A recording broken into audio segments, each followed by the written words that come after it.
Okay, we're back. Lesson 17. Sis, you want to read this one? Yeah, sure. Please. Yep. Thanks for joining us. Yes. Lesson 17. I see no neutral things. This idea is another step in the direction of identifying cause and effect as it really operates in the world. You see no neutral things because you have no neutral thoughts. It is always the thought that comes first, despite the temptation to believe that it is the other way around. This is not the way the world thinks, but you must learn that it is the way you think. If it were not so, perception would have no cause and would itself be the cause of reality. Mm-hmm. In view of its highly variable nature, this is hardly likely. Can we just unpack that a bit more, sis? Yeah. Yeah. You see no neutral things because you have no neutral thoughts. Mm-hmm. Okay. So It's thought, always the thought first. right. That's what comes first, Mm-hmm. not the thing that we seem to be perceiving through our eyes or through our other physical senses, right? That's right. Yes, the world's not happening to us. The world is occurring from us. By us. Yes. Projected, our thoughts are projected, our beliefs. We're seeing the contents of our beliefs, and the belief was there first. The thought was there first, and then we see what we want to see. He actually says we put it there. Yes. Can we talk about cause and effect? Mm-hmm. Yeah, Yeah. definitely. The way that we're taught, or we've been taught through the ego thought system, Mm-hmm. is that we are an effect of those phenomena outside of us, right? Like nature, Mm-hmm. disease, etc.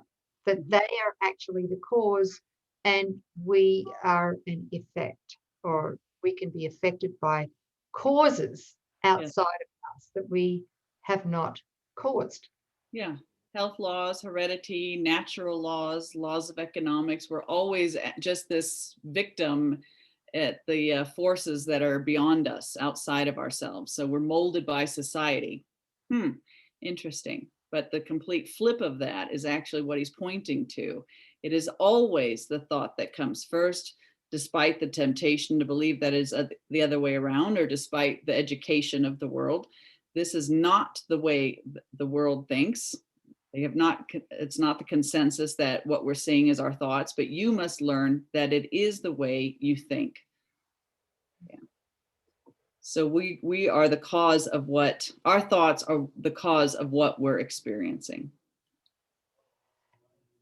Okay, good, Yeah. good. So I see no neutral things anywhere because I have no neutral thoughts, right? Right.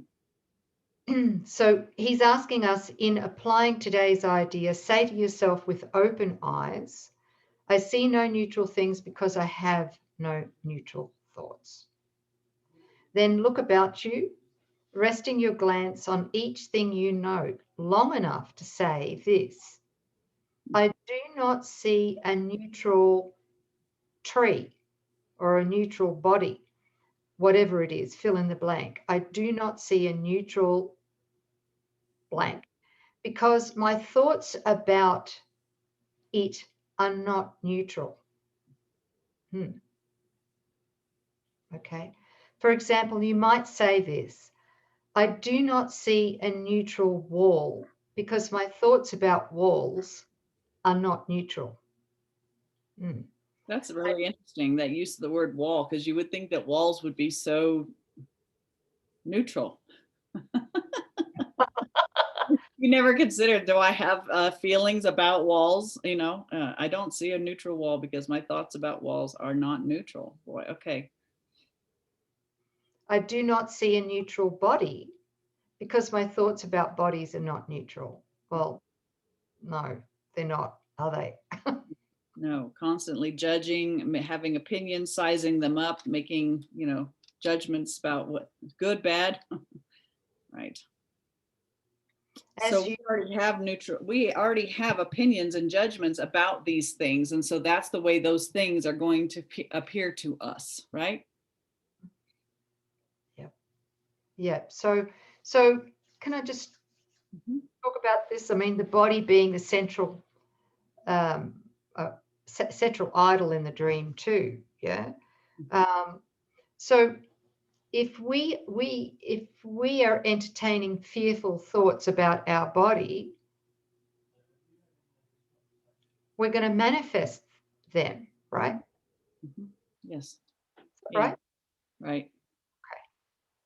So if someone seems to have a disease, that means that they had to have entertained the belief about that before they can experience it, which brings up another really interesting question. I think we could probably safely delve into it, but how is it that somebody seems to experience something that they had not actually thought of specifically? And when the separation occurred, the one mind that we share was seemingly, splintered out into millions of so-called private minds, and we call all the private minds this collective consciousness. So if it's in thought, it might not be aware I might not be aware of it at that 10%, but the collective consciousness somewhere in it, like if I went to say China and I was contracted some disease I'd never heard of, I'm still open and susceptible to it, even though I hadn't had the specific thought, because in that iceberg, in the collective iceberg, that thought exists. So we're really open season to whatever is included within the ego thought system. So if we subscribe to that ego thought system, we are liable to see and experience any belief or thought that it holds. I Mm. also have my own specific set of collective beliefs and thoughts that I've learned as this, persona of Coreen. But it's either or. But at any point, the thoughts that are in the ego thought system can be experienced, right? Yeah. Yeah. Yeah. But you the gap diagram, Hmm. Yeah. what we tend to do, and what we do through the ego thought system, is we consent to collude with others in Right. the mass meaningless thoughts Right. that are actually not neutral. They do manifest in an outcome at the level of form. Right? Right. Yeah. Thank you. Thank you. That's why it's so important to be consistently vigilant on what thoughts we're entertaining. And I love that truth that only the thoughts that my mind holds with God are real thoughts, so that when these thoughts come, I can know that these are not my thinking. They're not true thoughts. They belong to the ego, right? Yeah. Yeah. Anyway, we're diverging a little bit, but I felt that that was important. I might just finish this last couple of paragraphs off here on lesson 17. As usual, it is essential to make no distinctions between what you believe to be animate or inanimate, pleasant or unpleasant. Regardless of what you may believe, you do not see anything that is really alive or really joyous. That is because you are unaware as yet of any thought that is really true and therefore really happy. Wow. Big So statement. anything that you're seeing in there, which includes all bodies, we have not yet seen anything which is really alive or really joyous or true.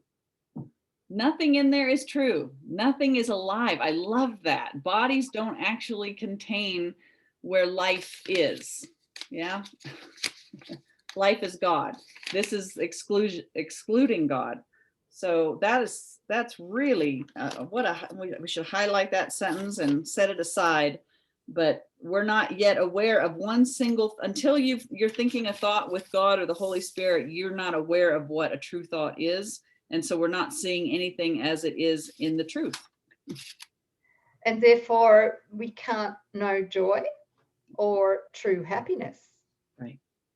So that immediately brings to mind is that most of us here through the ego are seeking our happiness, are we not? Here, Through the ego, where it can't be found. where it can't be found. Seek and do not find. That's right. That's a better the body, yeah. a better body, a bigger bank account, a higher title, a bigger house. You know, what do you think that you're going to find in there that's going to bring you true happiness? Seek and don't find. That's right. Boy, I'm so glad we're waking up from that. How many lifetimes? Forever. Yeah. It was like forever. Anyway. Okay, here we go. So Mhm. for lesson 17, 3 or 4 specific practice periods are recommended, and no less than 3 are required for maximum benefit, even if you experience resistance. Ooh, even if you experience resistance, the first time he's brought that in. Yeah, we'll push Usually down he's on the accelerator a little. Yeah. right. Usually he said, no, if you experience resistance, do less. Yeah. We're apparently ready to push on. Yes, we are. We're ready. However, if you do feel resistance, the length of the practice period may be reduced to less than a minute or so. That is otherwise recommended. Okay, so I see no neutral things. Mhm. I see no neutral things because I have no neutral thoughts. Mhm. Great lesson. Thank you. Yeah. So we don't go through the world blindly through our day, and it is what it is. It's no, I actually have either positive or negative beliefs around the things that I'm seeing, right? Mhm. Yeah. Wow. Okay, thank you, sis. That's 17. Anything else? Oh, that's good. Okay. Thank you. Thanks, guys. And